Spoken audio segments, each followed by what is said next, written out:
Davam edirik. Ortaya atılan son iddia və fikirlərə görə İsrailin son dövrlər regionda aktivliyini artırmasının arxasında Təl-Əvivin Davud dəhlizi layihəsi durur. Bu planla İsrail yaxın şərqdə bütün hərbi, iqtisadi, geosiyasi gücü əlinə ala bilər. Bəs nədir bu Davud dəhlizi layihəsi? Sözügedən planların həyata keçirilməsi nə qədər realdır? Təl-Əvivin bu planına kimlər qarşı çıxa bilər? Araşdırmışıq. Yeni ticarət marşrutu İsraili regional bir logistika mərkəzinə çevirməyi hədəfləyir. Bunu Türkiyənin beynəlxalq münasibətlər üzrə mütəxəssisi Dəniz Tansi deyib. Onun sözlərinə görə Davud dəhlizi təkcə ticarət yolu layihəsi deyil. Bu, İsrailin regional hegemonluq planının bir hissəsidir. Belə ki, Misir Süveyş kanalı sayəsində ildə 8 milyard dollar gəlir əldə edir. Davud dəhlizi planına əsasən isə Misir yeni ticarət dövriyyəsindən kənarda qalır və bütün əlaqələr İsrail, eləcə də Hayfa limanı vasitəsilə həyata keçirilir. Bunun üçün nəzərdə tutulan plana əsasən ilk növbədə bölgədəki ticarət dövriyyəsinin Səudiyyə Ərəbistanı vasitəsilə Ərəb körfəzinə ötürülməsi, daha sonra da Suriyada Qolandan başlayaraq Süveyda, Tənəf və Homsdan keçərək Deyr Əz-Zövrə qədər əraziləri əhatə edən Davud dəhlizinin yaradılması nəzərdə tutulur. Bu plan reallaşacağı təqdirdə Təl-Əviv yaxın şərqdəki mühüm ticarət dəhlizlərini öz əlinə almış olacaq. Layihənin həyata keçirilməsi üçün isə İsrailin Misirin Sinay yarımadasına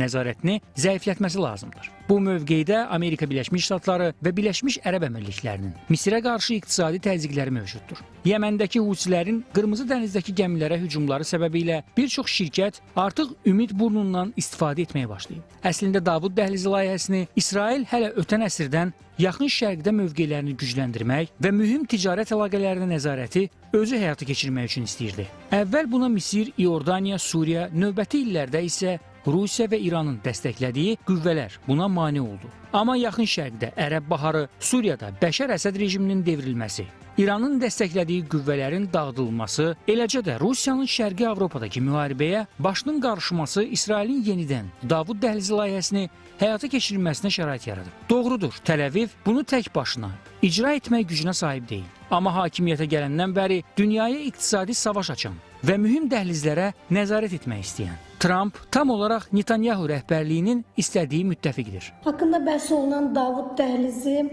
İşğal altında olan Qolan təpələrindən Suriyanın şimal-şərqinə qədər böyük bir ərazini əhatə eləyir. Suriya və İraqda Kürd nəzarəti olan bölgələrə qədər gedib çatır. Və Qolanı Fırata birləşdirmək, bağlamaq imkanlarına sahib olan bir dəhlizdir və müvafiq ərazidə hal-hazırda Amerika hərbi bazaları yerləşməkdədir. Təbiidir ki, İsraillə ABŞ arasında müttəfiqlik münasibətlərini nəzərə alsaq, belə bir dəhlizin reallaşma imkanları ilə Amerika dəstəkli Təl-Əvivin həyata keçirməsindən bəhs edə bilərik. Trump'ın Süveyş kanalına göz dikmesi, Husilerin Yemen'de boğazı kontrol etmeleri ister istemez Süveyş kanalının güvenliğini tehdit ettiği için Davut koridoru üzerinde İsrail yeni bir alan oluşturmaya çalışacak.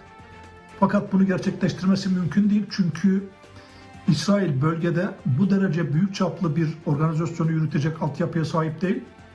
İsrail nüfus olarak ve askeri birikim olarak bu süreci yönetmesi söz konusu değil. Tabi burada Amerika'ya müthiş bir şekilde ihtiyaç duyacak ve bu projeyi Amerika ile irtibatlandırarak hayata geçirmek isteyecek. Mövcud geosiyasi vəziyyət İsrailin önünü bir qədər açsa belə, diqqətdə saxlanılmalı bir məqam var ki, yaxın şərqdə mühüm güc mərkəzinə çevrilən Türkiyə Təl-Əvivin planları ilə razılaşmayacaq. Belə ki, İsrailin regionda sürətlə irəliləməsinə bir növ köməklik edən PYD, YPG qruplaşmaları artıq Ankaranın tədbirləri nəticəsində tərksilah olma mərhələsinə gəlib. Eyni şəkildə Türkiyə Suriyada da mərkəzi hakimiyyət və vahid ordunun yaradılması işlərinə nəzarət edir. Qəzzada baş verənlər və Fələstin məsələsi ilə bağlı da Ankaranın mövqeyi bəllidir. Üstəlik bir qrup ekspertin fikrincə, Türkiyə Misirlə enerji razılaşmaları bağlamaq və Süveyşə alternativ layihələr kimi ortaq planlar üzərində işləyir. Bütün bunların fonunda təbii ki, Türkiyə İsrailin yaxın şərqdə Davud dəhlizi layihəsini həyata keçirməsinə icazə verməyəcək.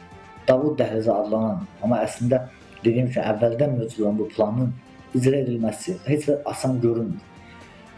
Çünki birinci olaraq bu Türkiyə bu planı özünə qarşı təhdid hesab edir və buna müqavimət göstərir.